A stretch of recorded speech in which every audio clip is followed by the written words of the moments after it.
প্রিয় দর্শক, আপনাদের সকলকে শুভেচ্ছা এবং সাদর আমন্ত্রণ জানিয়ে শুরু করছি চ্যানেল আইয়ের নিয়মিত আয়োজন ফ্রেশ প্রিমিয়াম টি তারকাকথন।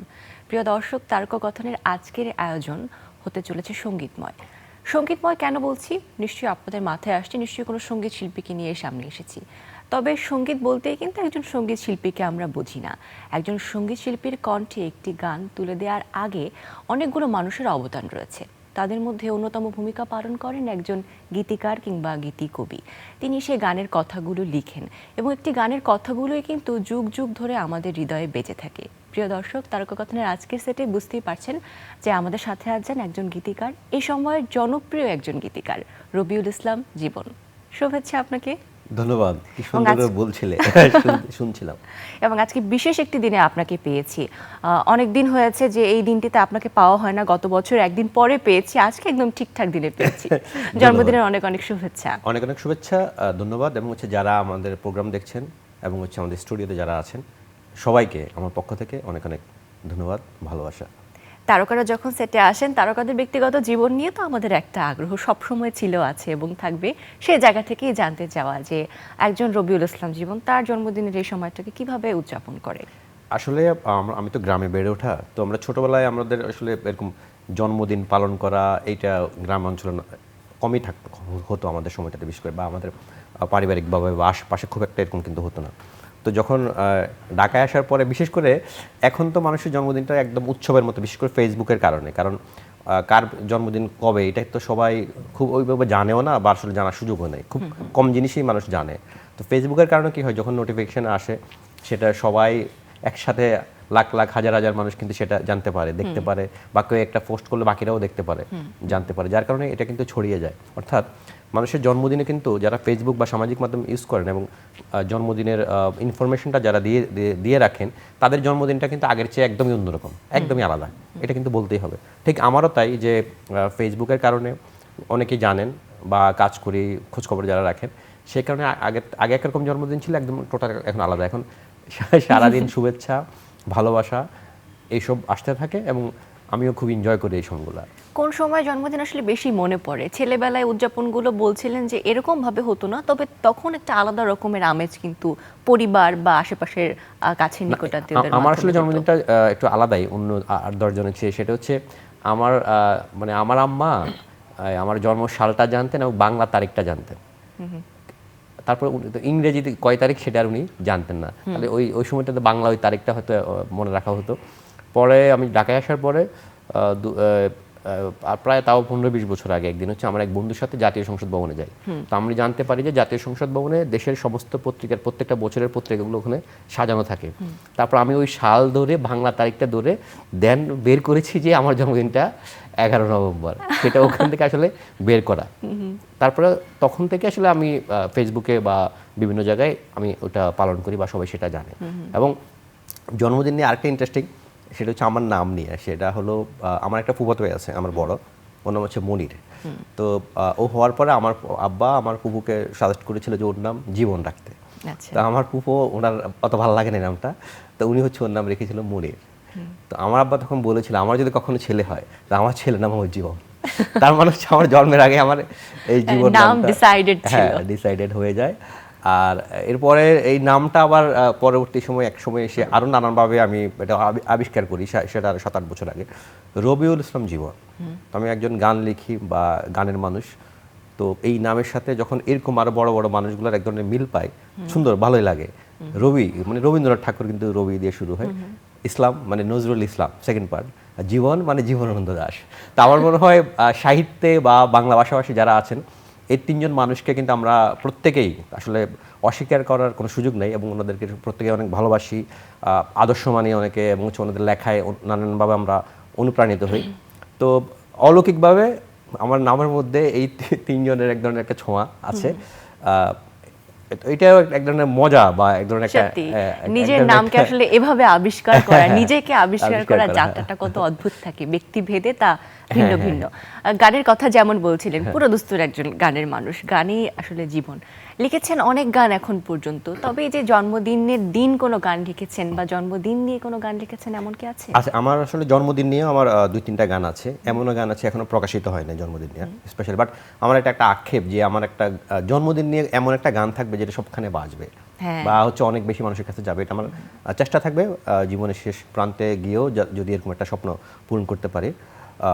মানে স্পেসিফিক এখন পর্যন্ত ওইভাবে আসলে গান নাই, বাট লেখা আছে, মানে বের প্রকাশিত নাই। মানে এখন আমরা অপেক্ষা করছি এরকম একটা গান আপনার আমার কাছ খুব থেকে ইচ্ছা যে পাওয়ার এরকম একটা জন্য। গান যদি দিতে পারি। কিন্তু ফিল্ম নিয়ে কিন্তু আপনার ফিল্মে অনেক বিখ্যাত গান আছে, তার মধ্যে একটা বিখ্যাত গান কিন্তু আছে ইতিমধ্যেই, যেটা বেশ একটা তুফান ছড়িয়ে দিয়েছে সব দিকে। তার কিছু অংশ আমরা একটু দর্শকদের উদ্দেশ্যে দেখে আসি। হ্যাঁ, এই গানটাতে অবশ্য দিন শব্দটা আছে, আসবে আমার দিন, তুফান সিনেমার। হ্যাঁ, এটা একটু দেখে আসি আমরা, চলুন প্রিয় দর্শক। শোনা যায়।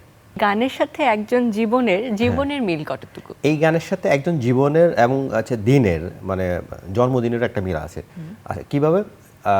জানি আসবে আমার দিন, অর্থাৎ প্রত্যেকটা মানুষ কিন্তু তার একটা দিনের আশায় থাকে, একটা স্বপ্নের অপেক্ষায় থাকে, নতুন কিছুর অপেক্ষায় থাকে। একজন মানুষের জীবনে যতটাই পূর্ণতা থাকবে, তারপর সে চিন্তা করে যে তার কিছু না কিছু একটা অভাব থাকে, এবং সে ওই অভাবটার জন্য বেঁচে থাকে, এবং ওই অভাবের কারণে জীবনটা এত সুন্দর। প্রত্যেকটা মানুষের এক একজনের এক এক অভাব। কেউ হয়তো একটা ভালো চাকরির অপেক্ষা করছে, কেউ একজন প্রিয় মানুষের অপেক্ষা করছে, কেউ একটা প্রিয় শহরে যাওয়ার জন্য অপেক্ষা করছে, কেউ হয়তো আর অন্যভাবে কোনো কিছুর অপেক্ষায় আছে। তো সেই অপেক্ষা নিয়ে কিন্তু এই গানটা, জানি আসবে আমার দিন, হবে সব কিছুর দিন। এবং জীবনের কথা যেটা বললেন, যে আমি যখন শহরে এসেছি, আমার যে একটা সংগ্রাম ছিল, স্ট্রাগল ছিল, চেষ্টা ছিল, গান নিয়ে মানে শহরের অলিতে গলিতে ছুটে চলা, মানুষের কাছে যাওয়া, সুরকারদের কাছে যাওয়া। তো তখন তো আমার মানে একদমই আকাঙ্ক্ষা ছিল, স্বপ্ন ছিল যে একদিন আমার লেখা একটা গান প্রকাশিত হবে। এবং আমি জাস্ট এই স্বপ্নটা নিয়েই কিন্তু আমি ঢাকায় এসেছি, যে জাস্ট আমার জীবনে আর কোনো কিছু আমি চাই না, জাস্ট আমার লেখা একটা গান প্রকাশিত হবে, সেই গানটা মানুষ শুনবে, একটা গান। সে এক থেকে কিন্তু এখন 1000 হয়ে গেছে। একটা গান আমার হবে। তো এই সিনেমাতে, তুফান সিনেমা যে গল্পটা ছিল, যে শাকিব খান, শান্ত খান থাকে, শান্ত, তো উনি হচ্ছে যে সিনেমার নায়ক হবে, তার অনেক স্বপ্ন, কিন্তু এই স্বপ্নের মাঝখানে সে অনেক আহত হয়, কষ্ট পায়। তো ওই সময়টাতে সে, এটা একটা মোটিভেশনাল গান, যে এই গানটা গায় আর কি, যে সিনেমাতে, যে জানি আসবে আমার দিন, হবে সব কিছু রঙিন, খুশিতে নাচবে আসমান জুড়ে, যে তার জীবনে এরকম একটা স্বপ্নটা পূরণ হবে, এই দিনটা আসবে, সেটা আসলে গানটাতে তুলে ধরা হয়েছে। এবং এই গানে আমি নিজেও উপস্থিত আছি, শুধু আমি নয়, আমি মনে করি বাংলাদেশের লাখ লাখ কোটি কোটি মানুষ এই গানে হাজির আছেন, কারণ আমরা এরকম একটা সুন্দর দিনের অপেক্ষায় থাকি, এবং এই অপেক্ষাটা আছে বলেই আমাদের জীবনটা আসলে এত বেশি সুন্দর। সত্যিই তাই। একসময় আমরা একটা সুন্দর জীবনের প্রত্যাশা করি, এবং অনেকগুলো বছর পর আসলে দেখা যায় যে আসলে আমরা সেই জায়গায় আছি, কিন্তু তখন আসলে ওভাবে রিয়েলাইজ আসলে করতে পারি না। কিন্তু এখন জীবনের কাছে জীবনকে কেমন মনে হয়? সুন্দর? একদম সত্যি, আমি খুবই সুন্দর মনে করি, এবং হচ্ছে আমি পার্সোনালি খুবই সুখী একজন মানুষ, সুখী মানুষ। এবং আমার সাথে যারা কথা বলেন বা চলেন তারাও নিশ্চয়ই জানেন। এর কারণ হচ্ছে যে আমি চাহিদাটা খুবই কম রাখি। আমার থিম হচ্ছে এমন যে, লাইক, আমার বাসায় পোলাও আছে, আমি এখন পোলাও খাবো, বাসায় এখন পান্তা ভাত আছে, আমি পান্তা ভাত খাবো, কোনো সমস্যা নেই। এবং ভাত যদি একটু বেশি থাকে, আমি একটু বেশি খাবো, তখন আমি ভাববো যে ভাতটা নাইলে নষ্ট হয়ে যাবে, এক মুঠো ভাত বেশি আছে, যদি থেকে যায় নষ্ট হবে, ওই চিন্তা করে আমি খেয়ে ফেলবো। আর যদি কম থাকে একটু, তাহলে আমি কম খাবো, আমি তখন চিন্তা করি যে না, একটু কম খেলাম, এটা আমার ডায়েট হলো, অসুবিধা নেই। আচ্ছা, আমি মানুষের জীবনে তো চাহিদা অসীম এবং একটা অভাববোধ সবসময় থাকে। হ্যাঁ। সেই জায়গা থেকে এখন এই সময়ে দাঁড়িয়ে কি অভাববোধ মনে হয়? আমি আসলে ওরকম অর্থ অভাববোধ করি না। আমি মনে করি, যদি আমি বাকি যে সময়টা আছে, অনেক চেষ্টা করেছি, অনেক গান লিখেছি, কিন্তু শেষ পর্যায়ে এসে যাতে আগের যেভাবে আমি যে কাজগুলো করেছি সেটাকে আরও অতিক্রম করে ওখান থেকে পিছনে না গিয়ে আর সুন্দর কিছু লেখা লিখতে পারি। এবং যেই গানটা হয়তো আমার মনে হয় আমি এখনো লিখতে পারি নাই, এরকম আমার কাছে মনে হয় কোনো একটা গান আমি হয়তো লিখতে পারি নাই, সেটা লিখতে চাই। এবং যেটা এগুলোকেও, আর আমি যেগুলো করেছি কাজ, সেগুলোকেও ক্রস করবে, এবং যেটা মানুষ যেই গানটার মাধ্যমে জাস্ট আমার নামটা স্মরণ করবে। এখনো তো অনেক গান আছে, যেমন আপনি বলছিলেন যে অনেক গান আপনি লিখেছেন এখন পর্যন্ত। সাবিনা ইয়াসমিনের কণ্ঠে আপনার লেখা গান শুনেছি, রুনা লায়লা, কুমার বিশ্বজিৎ, এই প্রজন্মের অনেক অনেক শিল্পীর কণ্ঠে আপনার গান আমরা এই প্রজন্মের প্রায় সবাই বলা যায়। তো মোটামুটি তো অ্যাচিভমেন্টের এই জায়গায় একজন গীতিকারের স্বপ্ন এর থেকে আর বড় কি হতে পারে? সেই জায়গায় আসলে নিজের স্বপ্নকে এখন কিভাবে নির্মাণ করেন? হ্যাঁ, এই যে নির্মাণটা আসলে বলা যায় নিজের হাতেই করেছি।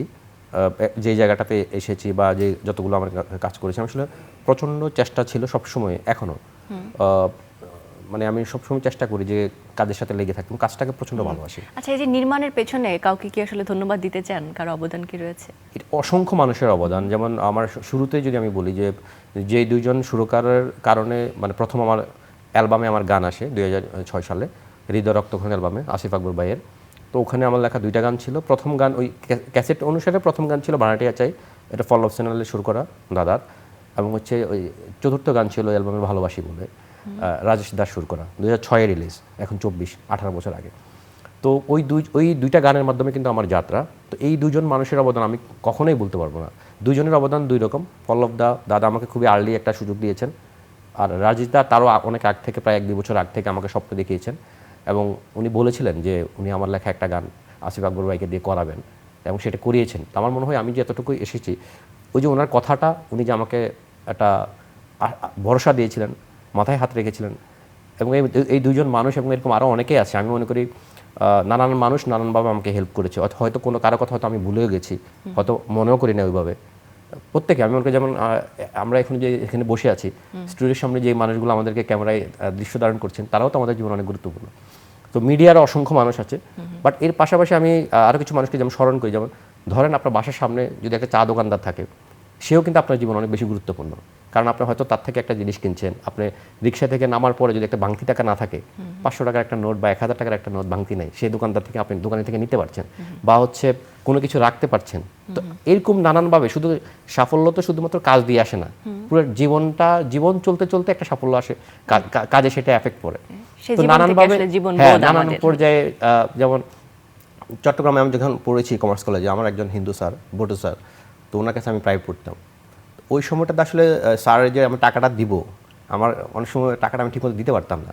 তো স্যার আমাকে বলেছিল, জীবন তোমার কোনো সমস্যা নেই, তুমি তুমি তুমি কখনো তোমার মানে এটা নিয়ে চিন্তা করবে না, তুমি পড়ো, তুমি পড়তে থাকো, তোমার যখন ভালো লাগে যা পারো তুমি তাই আমাকে দিবা। তো এইটাতে আমার এটা অনেক বড় একটা সাপোর্ট এবং অনেক বড় একটা শক্তির জায়গা ছিল। তো এরকম নানানভাবে নানান মানুষ আমার জীবনে অবদান রেখেছেন, মনে করলে অনেক মানুষকেই মনে করা যায়। হ্যাঁ, এবং প্রত্যেককে আমি ধন্যবাদ দিতে চাই, এবং আমি মনে করি আমার যতটুকু আমি এসেছি, আমার যতটুকু সাফল্য সবার, এর সাথে তো অবশ্যই পরিবার, আমার ছোটোবেলায় বাবা মারা গেছে, আমার ছোটো ভাই সুজন, আমার বড় বোন মমতাজ, আমার স্ত্রী, এখন আমার কন্যা আছে, তারপরে এরকম আরও অসংখ্য আত্মীয় স্বজন, মানে অনেকেই আছে যারা আমাকে নানানভাবে এতটুকু আসতে সাহায্য করেছে। সত্যিই তাই, বর্ণিল একটা জীবন আসলে বলা যায়।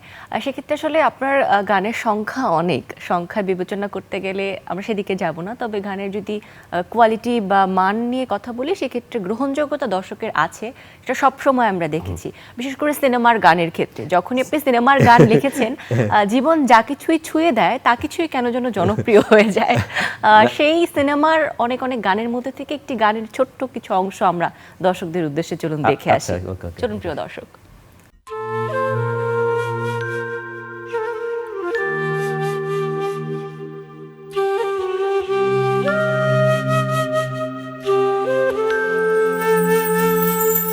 ধীরে ধীরে তোর স্বপ্নে আমি কখন যে জড়িয়ে গেলাম, ফিরে ফিরে তোর গল্পে আমি কখন যে ছড়িয়ে গেলাম। তোরই কথা ভেবে ভেবে দু চোখে হয় ভোর, লেগে থাকে মনে শরীরে ভালো লাগা খোর। যত দূরে যাবে পথ, আমি ছায়া হব তোর। যত দূরে যাবে পরাণ সিনেমার একটি গান হ্যাঁ, আমরা পরাণ সিনেমার দেখলাম, গান, এবং ধীরে এই ধীরে। গানের সাথে আপনার বিশেষ একটি স্মৃতি, বিশেষ একটি অর্জনের গল্প আছে আমরা জানি, আপনার কাছ থেকে একটু শুনতে চাই। সবাই হয়তো জানেন, যারা আমাকে পছন্দ করেন, আমার কাজের খোঁজখবর রাখেন, এই গানটার জন্য আমি জাতীয় চলচ্চিত্র পুরস্কার পেয়েছিলাম। এবং ওই যেটা বলছিলাম যে নানানভাবে নানান মানুষ ভূমিকা রাখে জীবনে, এই গানটার কথা যদি বলি, ইমন চৌধুরীর সুর করা, এবং এটা ইমন চৌধুরীর সাথে গেয়েছেন লুইপা, রায়হান রাফির পরাণ সিনেমা, 2022-এর সুপারহিট সিনেমা, এবং বিদ্যা সিনহা মিম এবং ইয়াশ রোহান গানটাতে অভিনয় করেছে। তো ইমন চৌধুরীর কথা বলতে হয়, ইমন চৌধুরীর সাথে আমার অনেক পুরনো সম্পর্ক। মানে যখন সে সুরকার হিসেবে মানে আত্মপ্রকাশও করে না, জাস্ট গিটার বাজাচ্ছেন, আমার বাসার পাশেই বাসা, তো আমরা অনেক আড্ডা গল্প আমাদের হতো। তো সেই ইমনের হাত ধরেই আমার জীবনে একটা সবচেয়ে বড় মিউজিক্যালি একটা অর্জন এসেছে। গানটা সুর করেছে এবং সুরের উপরে গানটা আমি লিখেছিলাম। সুর করার পরে তারপরে সুরটা শুনে গানটা হ্যাঁ, লেখা। সুরের সিনেমার যে গল্প ছিল ওটার সাথে ম্যাচ করে এভাবে আসলে আমরা এই গানটা করেছি। তো এইটা যদি বলতে চাই যে এইটা আমার অসম্ভব পছন্দের একটা গান, এবং এই গানটার জন্য আমি অসংখ্য মানুষের ভালোবাসা পেয়েছি, এবং নানানভাবে গানটার জন্য আমাকে উৎসাহ দিয়েছে, এবং এই গানটা আমি মনে করি যে আমার একটু তৃপ্তির জায়গায় আছে। সকলের আসলে পরাণ ছুঁয়ে গেছে পরাণের এই গানটি। তারপরে যে তুফানেও কমার্শিয়ালি বিগ হিট সিনেমা যতগুলো দেখেছি আমরা ততগুলো আসলে সিনেমাতে আমি মানে একদমই সব সিনেমা বলা যায় কম সুযোগই পেয়েছি, মানে সংখ্যা যদি বলি হয়তো 15-20টা সিনেমাতে গান লিখেছি, এর মধ্যে শাকিব খানের গানই হচ্ছে মনে 10-12টা সিনেমায়। এটা যদি বলি আছে, তারপরে আছে যে রানা মেন্টাল সিনেমায় একটা গান ছিল, আমার মতন কে আছে বলো, আকাশ সেনের গাওয়া উপর বাংলার। তারপরে বসগিরিতে 2টা গান ছিল, একটা গান ছিল মন তোকে ছাড়া বোঝে না রে, তারপরে ওইটা শাকিব খানের বুবলির সাথে, এটা গেয়েছিলেন আকাশ সেন কলকাতার। তারপর আরেকটা গান ছিল ওই সিনেমায় ভালোবাসা ছাড়া বেঁচে থাকার কোনো মানে নেই, তো ইমরান এবং হচ্ছে ন্যান্সির গাওয়া। তবে শাকিব খানের সিনেমার সবচেয়ে পছন্দের যে গানটা রাতভর, সেটা হচ্ছে সম্রাট সিনেমায় ইমরানের গাওয়া। তুমি হয়তো শুনেছো যে আমি তোমার হতে চাই, এটা মিথ্যে কোনো গল্প না। সবাই শুনেছি, শুধুমাত্র আমি নই। তারপরে এরকম আরো গান ছিল, দেন হচ্ছে নডরাই সিনেমায় একটা গান ছিল প্রীতম হোসেনের গাওয়া, সত্যি নাকি ভুল। দেন মুস্তফা সরোয়ার ফারুকি ভাই সিনেমায় ছিল, টেলিভিশন সিনেমায় গোলমাল।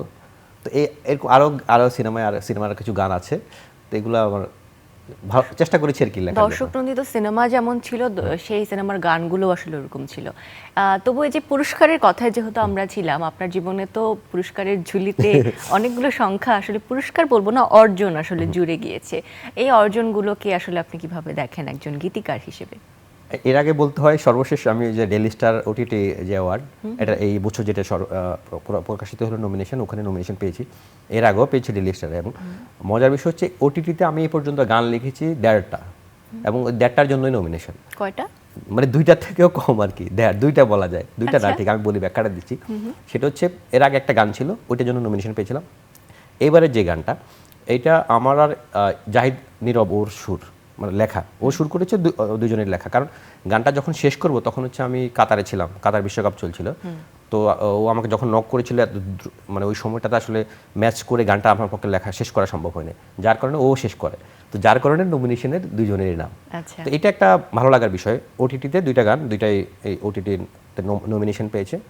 পুরস্কার পাবো কিনা জানি না, বাট আমি মনে করি এটা একটা স্বীকৃতি যে এভাবে এই জায়গায় নামটা এসেছে। তাছাড়া চ্যানেল আই মিউজিক অ্যাওয়ার্ড আমি পেয়েছি 16 সালের আগে, আগ পর্যন্ত প্রায় তিনবারের মতো চ্যানেল আই মিউজিক অ্যাওয়ার্ড। আর জাতীয় চলচ্চিত্র পুরস্কারটাও পেয়েছি, সেটা সবার ভালোবাসায়। তো এই আসলে অর্জনগুলো আমি মনে করি এটা যারা আমরা শিল্পী বা কাজ করি, এটা আমাদের প্রত্যেকের দায় এবং দায়িত্ব বাড়িয়ে দেয়।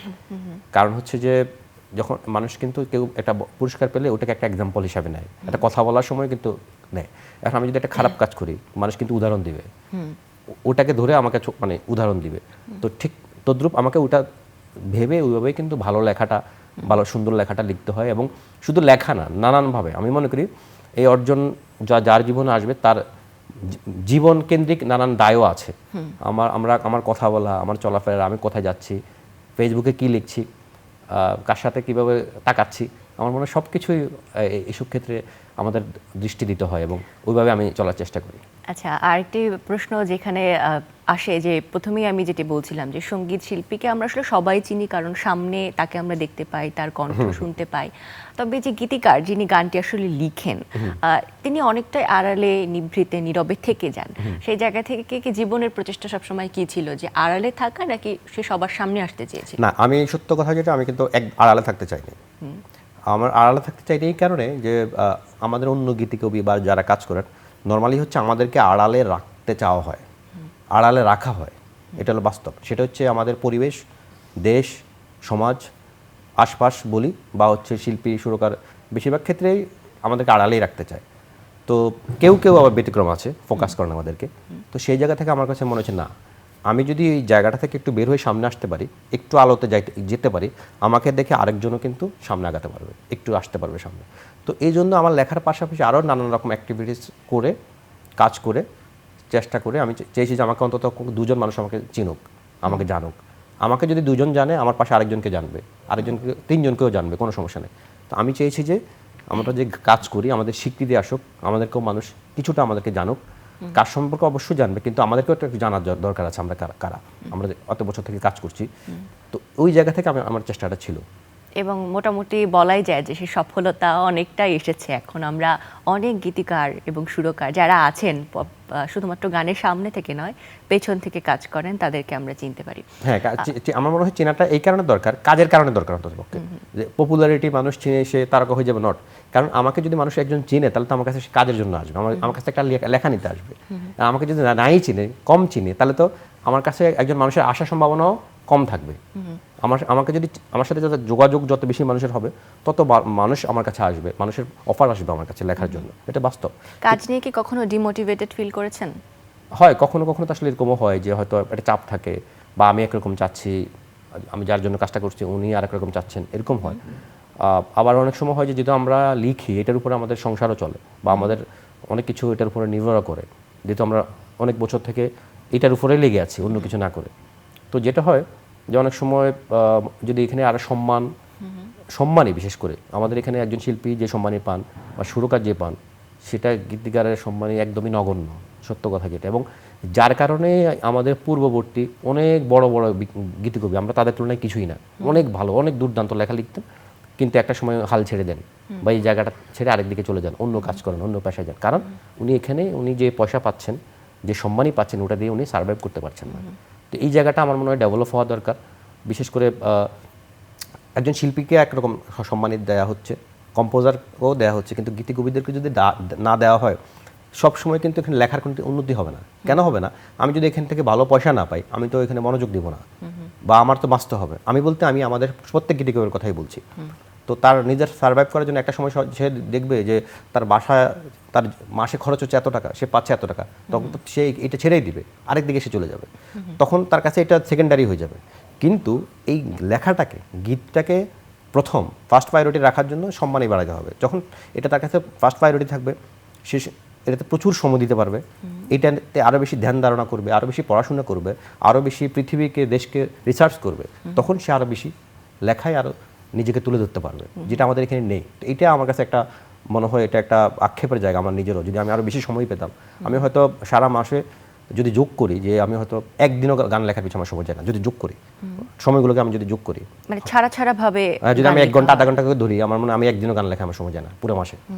তাহলে কি হলো? কিন্তু আমাকে একটা চাকরি করতে হয় 2টা পয়সার জন্য।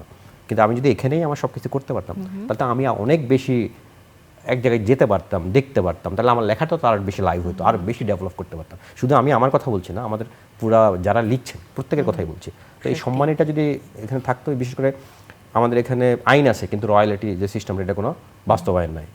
এখানে আমরা এক ধরনের ফাঁদের মধ্যে থাকি। কোম্পানিগুলো এতদিন যেটা হতো, একটা সিগনেচার লাগবে, যে গানটা প্রকাশ করতে সিগনেচার লাগবে, এটা বলে নিয়ে রাইটগুলো তাদের কাছে। তো এখন আরেকটা হয় যে আপনি যদি রাইট নিয়ে বেশি কথা বলতে যান, আপনার হয়তো কাজই হবে না, আপনি হয়তো কাজই করতে পারবেন না। এই ধরনের একটা সিস্টেম ছিল। কিন্তু এখন একটা সবচেয়ে ভালো ব্যাপার যেটা এই মুহূর্তে গীতিকারদের জন্য এবং সবার জন্য, যে ইউটিউব বা বিভিন্ন যে অফলাইন প্ল্যাটফর্মগুলো এসেছে, এখন আর কোম্পানির কাছে কেউ আসলে ধরা নাই। এখন সবার নিজস্ব হ্যাঁ, একটা সবাই নিজের platform মতো করে রয়েছে। নিজের স্টাইলে নিজেই কাজ করতে পারে, এটা একটা ভালো দিক। তো এখানে ইন্টারন্যাশনাল বিভিন্ন প্ল্যাটফর্মও অনেকের গান যাচ্ছে। তো এই যে আমি যেটা বলতে চাচ্ছি, যে রয়্যালিটি সিস্টেমটা টোটাল যদি এখানে ডেভেলপ করে, এবং সরকার যদি নজর দেন যে আমরা এখানে একটা রয়্যালিটি সিস্টেম, একদম দেশীয়ভাবে একটা রয়্যালিটি সিস্টেম থাকবে, এখান থেকে গানগুলোর জন্য শিল্পী, সুরকার, গীতিকার সবাই তার ন্যায্য যে পাওনাটা সেটা পান, তাহলে আমার মনে হয় প্রত্যেক গীতিকার অনেক বেশি এখানে কাজ করতে পারবেন, মনোযোগ দিতে পারবেন, মোর ইনভলভ হতে পারবে। এবং আমরা যে কোয়ালিটি মিউজিকের প্রত্যাশা আসলে করি, 100%। এটা আমি পয়সা না বলতে হবে না, আমার কথা ধরি, সত্য কথা। রিসেন্টলি এমন হয়েছে যে আমি 2-4 জন শিল্পী হয়তো মানে গাওয়াতে 100% না, আমি চাই আমি 100% যে গাইতে পারে তার গান লিখবো, কিন্তু ও হয়তো 70% পারে, 60% পারে, কিন্তু আমি তার গান লিখছি কেন? কারণ আমি তো এটাই করছি। আমি যদি ওইটা লিখে যদি আমি 2টা টাকা পাই, আমার টাকাটাও তো দরকার, আমাকে তো চলতে হয়। সব দিক আসলে বিবেচনা হ্যাঁ, করা সম্ভব হ্যাঁ, হয়ে হয়তো, ওঠে না মানে কিছু এটা সিস্টেমের কিছু করার কারণে। নাই কিন্তু কারণ আমি হয়তো ওখান থেকে 2টা টাকা পাচ্ছি যার কারণে তার গায়কিটা 100% না 60-70%, তারপর আমি হয়তো মাঝে মধ্যে লিখে ফেলি কারণ 2টা পয়সা আসবে। তবু আমরা ভীষণভাবে কি বলবো নিজেদেরকে লাকি মনে করব কিনা জানি না, এত প্রতিবন্ধকতা, এত সিস্টেমের গ্লিচ থাকার পরেও Right, হ্যাঁ। আমরা তো কোয়ালিটিফুল কাজ কিভাবে যেন বের করে নিয়ে এটা আসছি আসলে সময়ের সাথে সাথে মোস্ট একটা অফ পরিবর্তন। মিউজিশিয়ানসের ভালোবাসা। কারো কাছে এটা অনেক বড় বাণিজ্য, কিন্তু অনেকে একদম নিজেদেরকে উজাড় করে দেয়, ঢেলে দেয়। বিশেষ করে যারা মিউজিকের সাথে যারা বাজাচ্ছেন, একজন মিউজিশিয়ান যন্ত্রশিল্পী কয় টাকা পান আমরা জানি, কিন্তু তারপরও এটা আসলে তার মানে খুব দুরন্ত লেভেলের একটা ভালোবাসা, নেশা, এবং ওইটার সুফলটা কিন্তু অন্যরা জাতি ভোগ করছে, সুন্দর সুন্দর গান পাচ্ছে এবং লেভেলগুলা পয়সা পাচ্ছে। বাস্তবতা এটা। বাহ, ভীষণ ভালো লাগলো আসলে এই আলোচনা চলতে থাকলে চলতেই থাকবে। তবে আবারও কোনোদিন আপনাকে পাবো, আপনার নতুন কোনো কাজ নিয়ে কথা বলবো সেই প্রত্যাশা। আবারও জন্মদিনের অনেক অনেক শুভেচ্ছা জানাই। পর্দা থেকে বিদায় নিতে হবে আমাদের। আপনাকে অনেক অনেক ধন্যবাদ এতক্ষণ যারা আমাদের দেখেছেন।